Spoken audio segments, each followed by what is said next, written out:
Well, after the Jays had that heroic victory yesterday with the big grand slam from Justin Smoak, they come in today looking for at least the series win down in Miami, and they can't do it.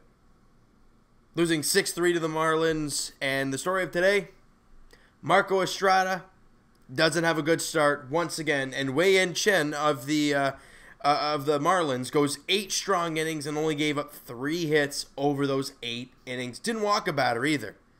He was really good. The Jays' offense wasn't there, and their starting pitching wasn't there. And that's been a recurring theme for the Blue Jays, that they have not gotten deep starting pitching. I said in the last video, we needed to see at least 5 innings from Marco. Gave you 4 1/3. But since it is September 1st, the rosters expand for the, I think they bring them up in spurts. The first little go around, the first few guys that came up, Taylor Guerreri, one of the guys from the AAA Buffalo, and funny name here, Jose Fernandez, and not the one you're thinking of, obviously, but both guys are only 25 years old, could be promising young players, bullpen guys for the future, and both guys got into today's ball game. Danny Barnes finished off the 5th inning for Marco Estrada. He went 2/3 of an inning, nothing going there. Taylor Guerreri comes out, though, and he throws 2 innings, gives up 1 hit, no walks, and strikes out a batter.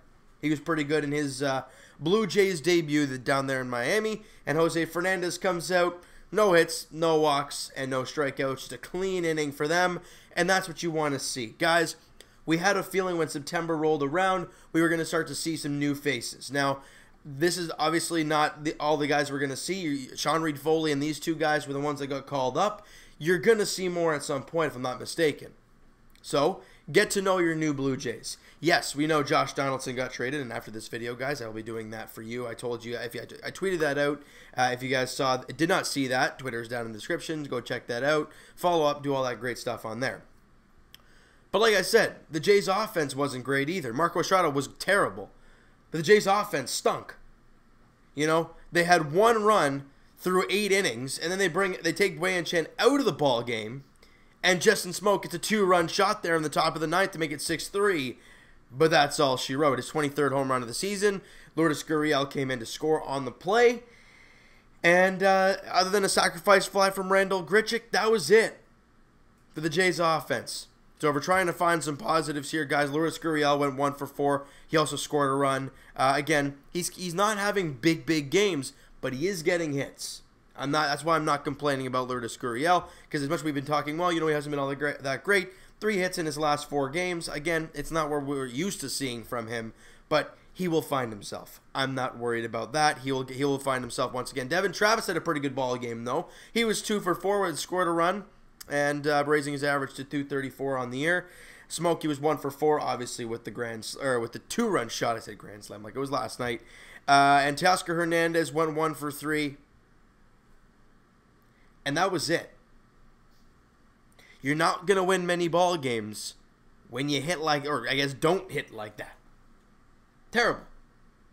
You know, the Jays lose this ball game. If you want to try and find positives, guys, and I know with September rolling around and the way this team is looking and the way Jays fans feel about the way the last few off seasons have gone, losing your big players and everyone's down, you gotta pick away positives. Well, who's a piece of the future? Gurriel. He had a pretty good ball game. All right. Then you look at Hernandez. He got a hit. His average is now up to 240 now, so he's kind of getting back up there. And the good thing about him, did not strike out. And guys, I've noticed from Teoscar Hernandez, yeah, there he is. He has not stricken out in his last 2 games. So his last 4 at-bats has not stricken out.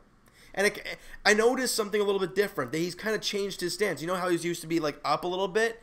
It's kind of more flat. Now, I don't know if that's just for more control or it's just to kind of keep him less active and less, you know, crazy swings. It's more relaxed and easygoing. You know with Randall Grichuk, guys, when he started the year, he was crouching. He was kind of like look angry and like an Evan Gattis, right? But now, Grichuk looks more relaxed at the play. He's just standing there, and then he rips it, right? And he's having a great second half. So maybe with Teoscar Hernandez changing a few things, guys, that's what you do. You see the raw talent, then they come to the big leagues, and then you kind of form them into those great players they are. And I'm not saying Teoscar Hernandez is going to be that, because he hasn't stricken out in 4 at-bats, but I'm just saying, you learn, right? like we said about Vladdy Guerrero Jr., he will not be perfect when he comes to the Blue Jays next year.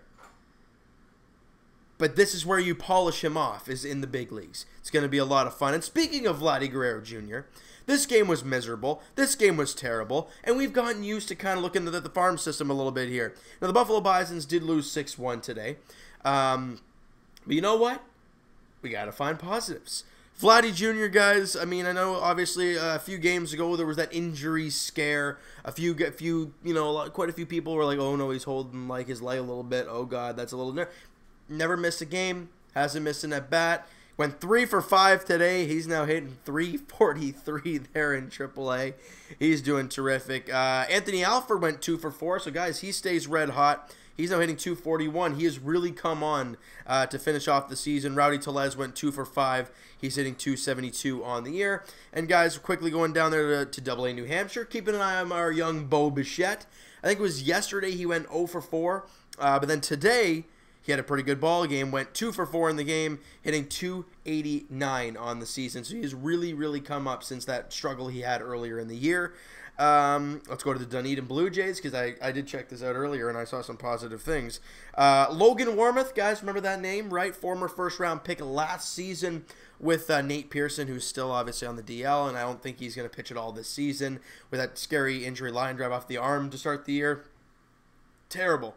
And he was one of our top 10 prospects, one of our top 5 prospects. He's one heck of a pitcher, hoping he's all good and then he can go next year. But Logan Warmoth was our other first-round pick that year, and he went 4 for 5. You know, he had really struggled since he was on the DL for quite a while this year. And when he came off, he was really struggling there in Dunedin, but he's really found himself as of late. He went 4 for 5 today with a couple RBIs. Kevin Smith, one of the top prospects for the Blue Jays, went 2 for 5. He's hitting 274. Riley Adams, one of the catchers for the Blue Jays, he went 2 for 4. He's now up to 246 on the season.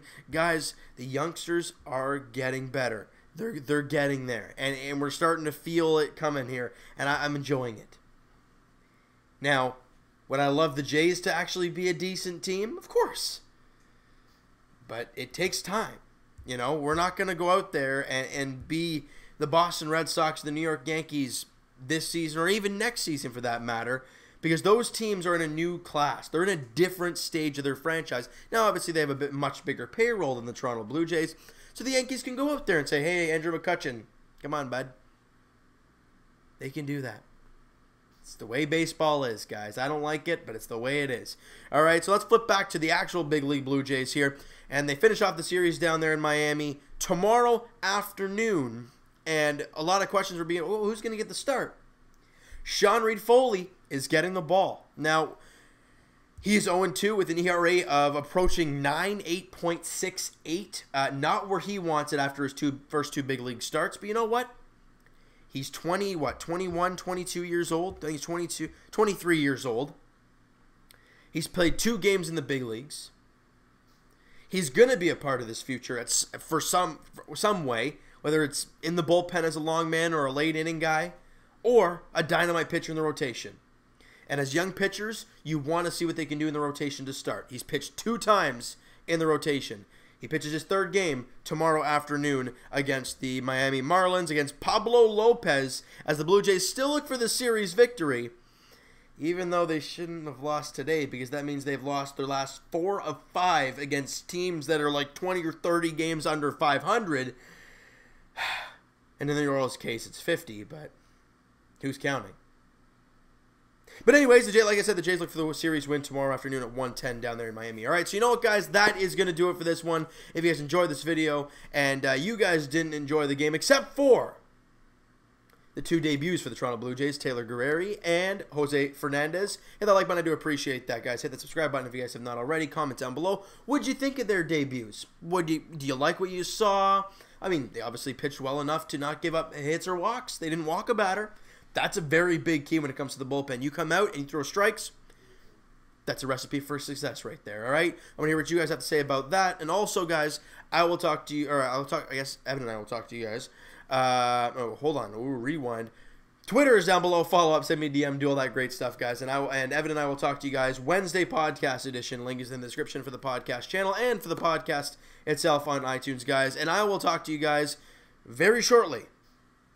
Jays edition. As I said, I was going to wait till the player to be named later was mentioned for the Donaldson trade, but it sounds like it's how he plays is what we're going to get. So we might not figure this out to the end of the season. So I will do the video about the trade and a little bit about Donaldson right after this. You guys will be getting 2 videos tonight. And but Blue Jays wise, I'll be talking to you guys tomorrow. It'll probably be evening. I'm not sure when we be able to upload the video tomorrow, guys. But don't you worry, it'll be uploaded for sure. Sean Reid-Foley on the mound for the Blue Jays. Pablo Lopez for the Marlins. 1:10 first pitch down there in Miami at Marlins Park. We'll talk to you guys then.